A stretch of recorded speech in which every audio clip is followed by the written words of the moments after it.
पनवेल परिसरात प्रभू श्रीरामांचा रामनवमी उत्सव मोठ्या भक्तिपूर्ण वातावरणामध्ये साजरा झाला। या निमित्त ठिकठिकाणी विविध धार्मिक कार्यक्रमांचे आयोजन करण्यात आले होते। त्यानुसार आमदार प्रशांत ठाकूर यांनी खारघरमधील इस्कॉन मंदिराला भेट देऊन दर्शन घेतले।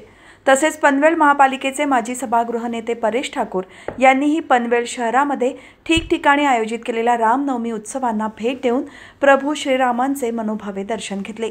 यावेळी आमदार प्रशांत ठाकूर यांच्यासह इस्कॉन मंदिराचे अध्यक्ष सूरदास प्रभू, भाजपचे खारघर शहर अध्यक्ष प्रवीण पाटील, मधुसूदन दास, भाजपचे जिल्हा चिटणीस ब्रिजेश पटेल, युवा मोर्चाचे खारघर शहर अध्यक्ष नितेश पाटील, इस्कॉन मंदिर सदस्य आणि युवा मोर्चा सरचिटणीस अक्षय सिंह, आदित्य हदके, विनोद ठाकूर यांच्यासह मान्यवर उपस्थित होते। तर माजी सभागृह नेते परेश ठाकूर यांच्यासोबत भाजप युवा मोर्चाचे उत्तर रायगड जिल्हाध्यक्ष मयुरेश नेतकर, पनवेल शहर अध्यक्ष सुमित झुंजारराव यांच्यासह मान्यवर उपस्थित होते।